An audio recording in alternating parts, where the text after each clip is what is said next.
ఆప్తులు అయిన వాళ్ళు ఎక్కువనా ఆస్తులు ఎక్కువనా అంటే ఆస్తులే ఎక్కువనే జమానా నడుస్తోంది. ఆస్తుల కోసం కన్నవారిని పిల్లలే లెక్క చేయని దుస్థితి దాపురించింది. ఆస్తి కోసం తల్లిదండ్రులను పిల్లలు ఘోరంగా నరికి చంపిన ఘటనలు ఎన్నో ఉన్నాయి. ఇక తాజాగా నెల్లూరులో సొంత భావమరిదిపైనే బావులు కత్తులతో తెగబడ్డారు. దారుణంగా హత్య చేశారు.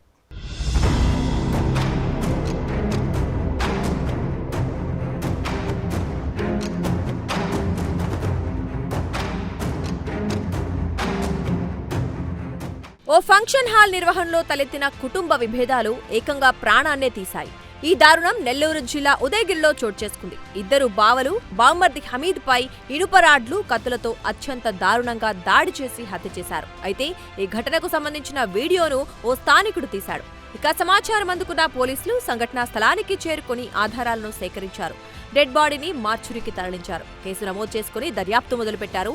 ఇక హమీద్ ను దారుణంగా హతమార్చిన బావలిద్దరూ పరారీలో ఉన్నారు. అయితే గత కొంతకాలంగా కళ్యాణ మండపం నిర్వహణ విషయంలో హమీద్ ఇంకా అతని బావల మధ్య గొడవలు జరుగుతున్నాయి. ఆ గొడవలే మర్డర్కు దారితీశాయి.